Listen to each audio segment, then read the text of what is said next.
All right guys, welcome back to the channel. So I am packing for an upcoming trip to Houston to do some real estate video and photo work, and I'm only bringing the essentials. So I thought it would be a great time to share with y'all what the essentials are, what I think you actually need to start a real estate photo or video business in 2024. And at the same time, we're gonna see if it all fits into this new backpack that I got, thanks to Brevity who sent it to me for this video. So thanks for joining.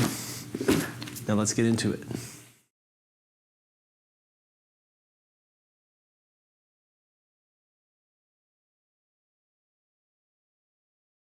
So in the video, I'm going to be going over why you need everything, and then actually I have pre-made little kits that are up to date for different budget ranges in a link down below the video if you want to check any of this stuff out.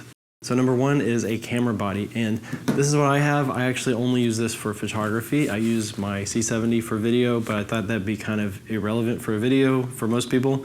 So a good hybrid body is necessary, and I think it's definitely necessary to be able to shoot in 4K to deliver 4K products to your clients. So camera body going in the main compartment.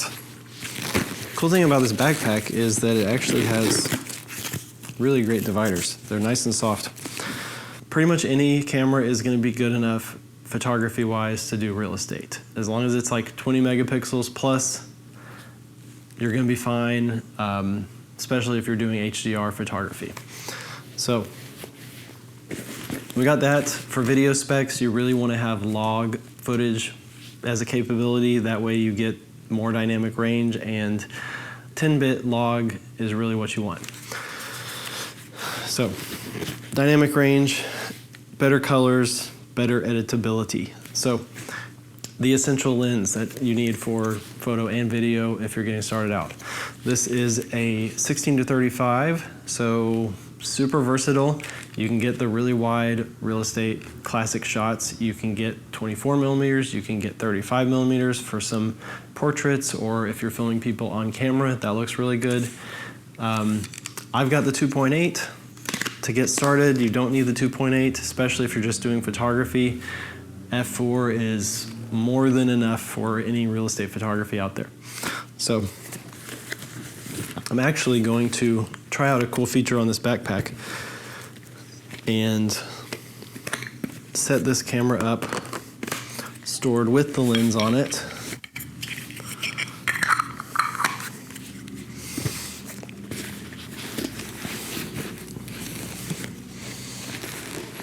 And it fits right in there. Cool thing, you can actually pull it out from the side too if you're like walking around doing photography. Pretty cool. I've never had a backpack that worked well for that.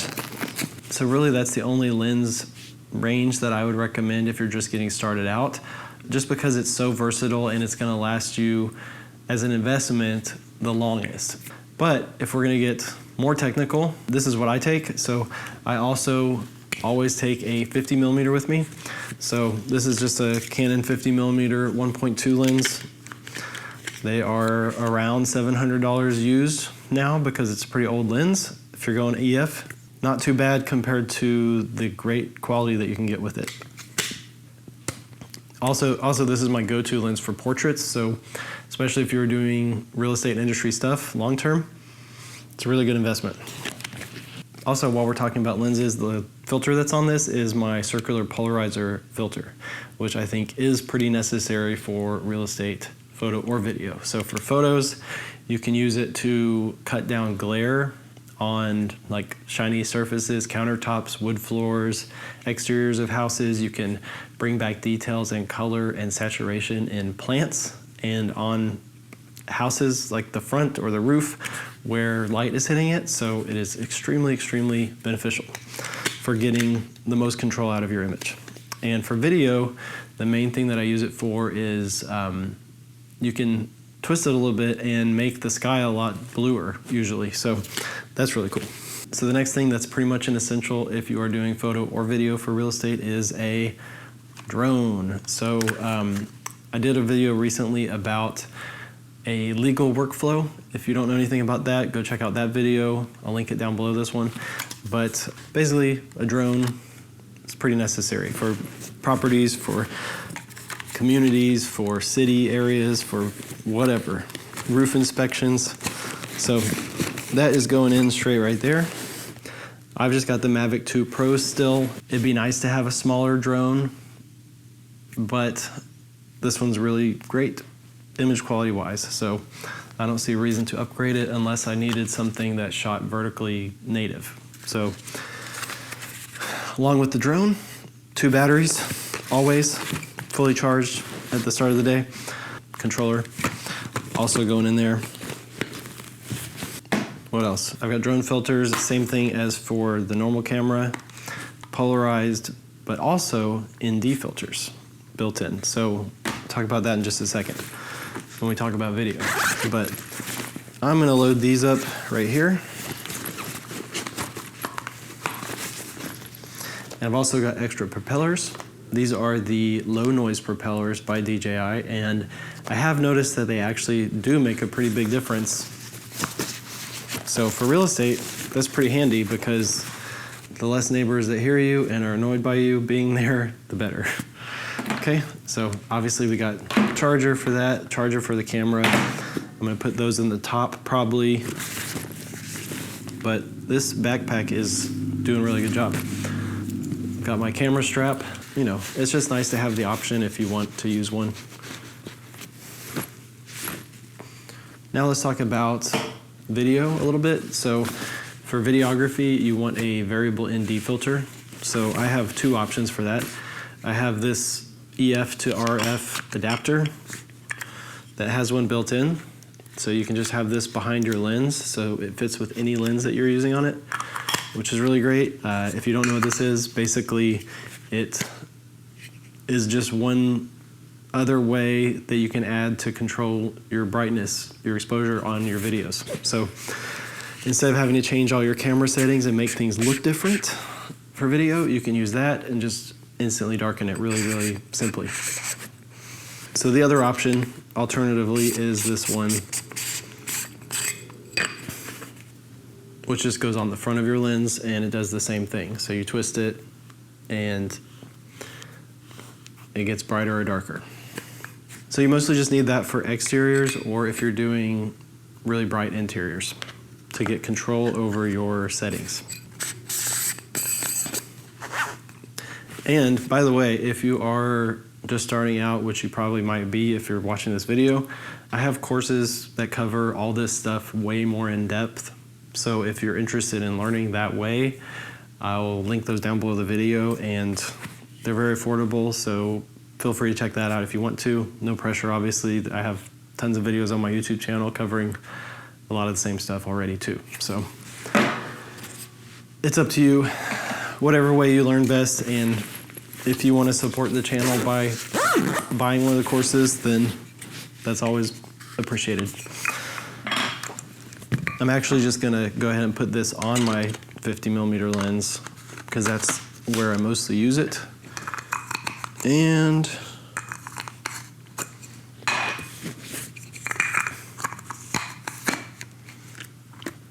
now it's ready to go. So that just goes behind the lens, camera body goes here, and to make your brightness adjust, you just do that. So easy.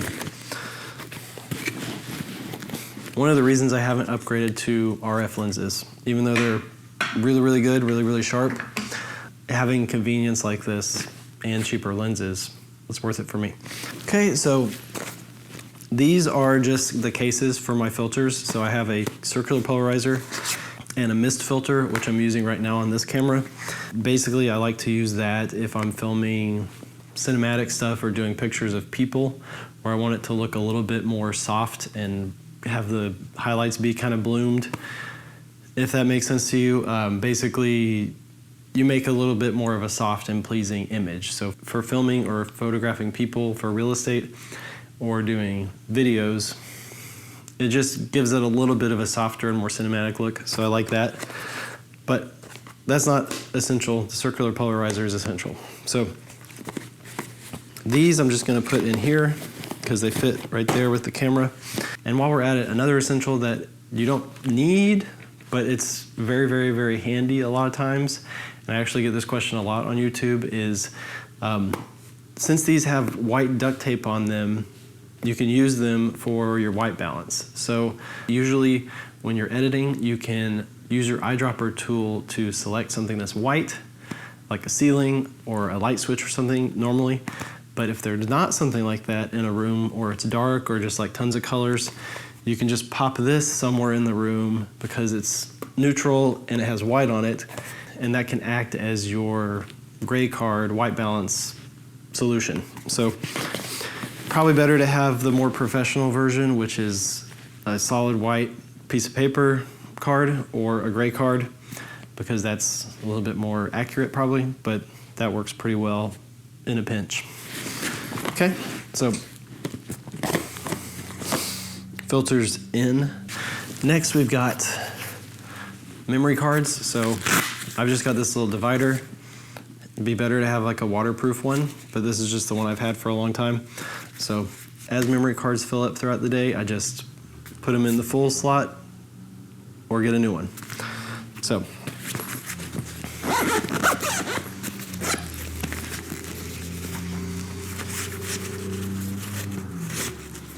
loud. This little tech divider thing is super handy. I like how it does that, and then it also pads all your gear a little bit, so that's cool. So I think that's pretty full. All right. So now we're ready to pack the top. So cool thing with this backpack is it's got a top divider that you can also flap this back up if you wanted it to be like a totally open backpack and use it for other stuff too. So it's not only a camera backpack, which is great. So I'm just gonna use this to throw in all my charging stuff. I've also got the Insta360 with a little selfie stick that I like to take with me to film behind the scenes content. If you're just starting out, branding yourself and posting stuff on social media is a huge way to get new clients, or just to show social proof that you are a professional working out in the field. And having an easy way to do that is gonna kind of guarantee that you actually keep up with it, instead of having to set up like a nice camera like this and follow, be juggling working and setting up a camera and filming yourself, making your own content. Being able to just pop out a 360 camera and not worry about framing, click record, and there you go. Really, really great. They do have a smaller one too that is even cheaper. So I'll link that down below the video with a discount code for a free accessory. And I'm not just trying to advertise a bunch of stuff in this video. Fortunately, I've had the pleasure to work with some of these brands and become an affiliate, and so I have these codes and stuff, and I'm happy to help you guys get a discount if I can. So next,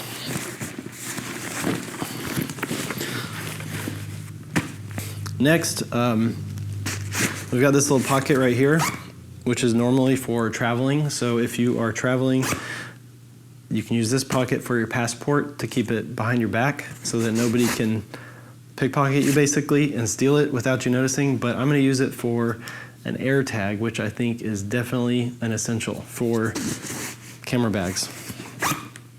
Just in case. If you leave a house without your camera bag, that'd be crazy, but I guess it could happen. Your phone would let you know, which is great. Next thing, it's essential to have tools that are for your gear. So I've got this multi-tool, it's kind of huge. Normally I just keep a penny in my wallet, and that works for screwing on tripod plates and stuff like that. But I've just got these out as examples. So I'm going to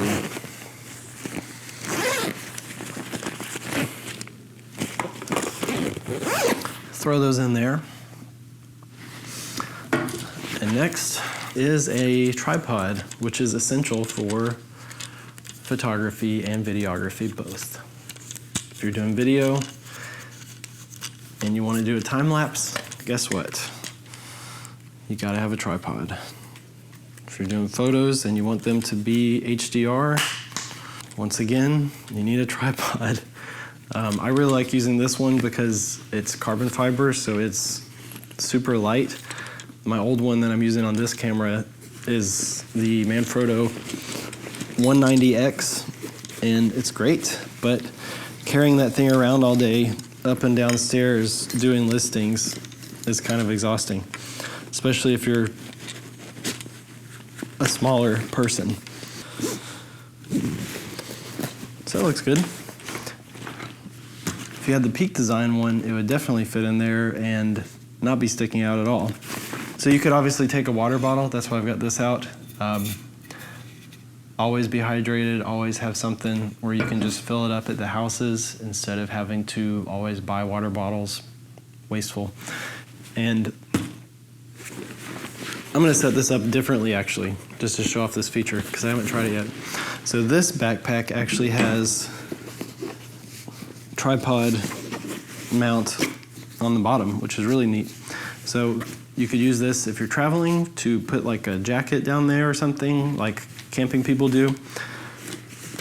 Or you could do this, which is actually pretty cool. Never had that option before.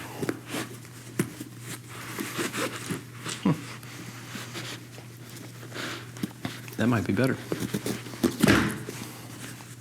A little bit harder to get on down there, but that's pretty sturdy. I like that. So, last but not least, a gimbal. And the reason I'm showing this gimbal instead of the one I use normally is because it is extremely cheap to get used, the Ronin S original one. The newer ones are much more convenient because they lock axes and stuff, but this one is still totally great. So, gimbal, I'm gonna pop this on here. I would recommend though getting a new one because they're smaller, like the RS3 Mini. That would fit in a backpack a lot easier. It's more like this size. So for demonstration purposes, I took off the feet, but basically those newer gimbals are like this size. But that actually works really well. So this is it.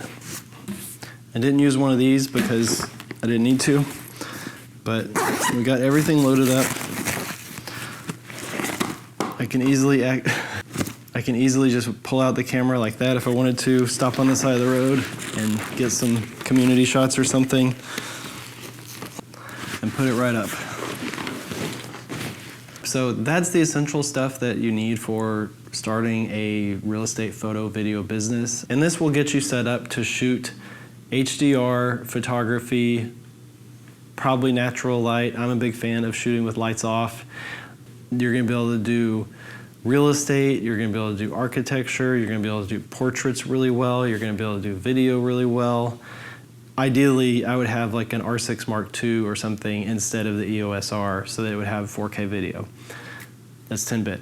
But this is gonna let you do a ton of work professionally and be completely set up for whatever you need. If you are gonna get into walkthrough videos with agents, I would recommend getting a wireless lav setup like the one I'm using, except for I would actually highly recommend the DJI mic kit because it's super compact. It just stores in a case like AirPods, but it's microphones and they recharge themselves really quick and they sound really good and they're super, super easy to use because they're magnetic and great range, all sorts of good features. And it's a lot cheaper than what I have. But anyways, if you're getting into all this stuff, make sure to check out some of the links down below the video. I've also got a free cheat sheet you can go check out.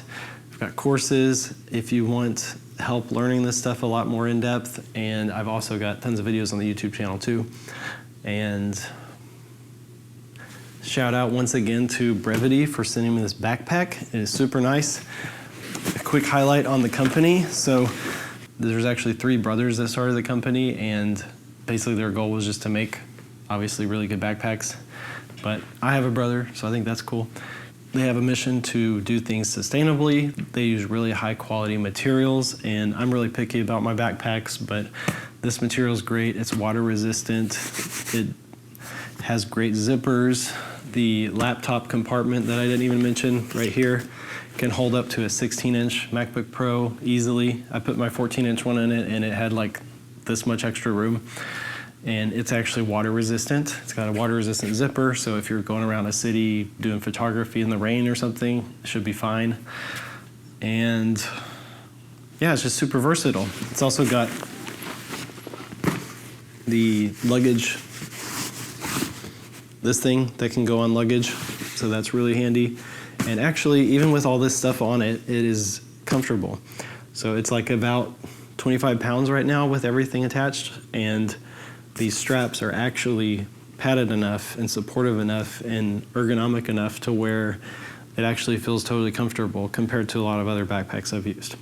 So, big fan. I'm planning on using this for traveling, for photo trips, for going around hiking, especially going to coffee shops with a little bit of camera gear in case I want to do photography. This is perfect. And obviously, if you're getting into real estate, this has more than enough room. Still about half of the room on the top section where I could put more gear. So if you were taking a flash or two with you, I think you could fit that in there too.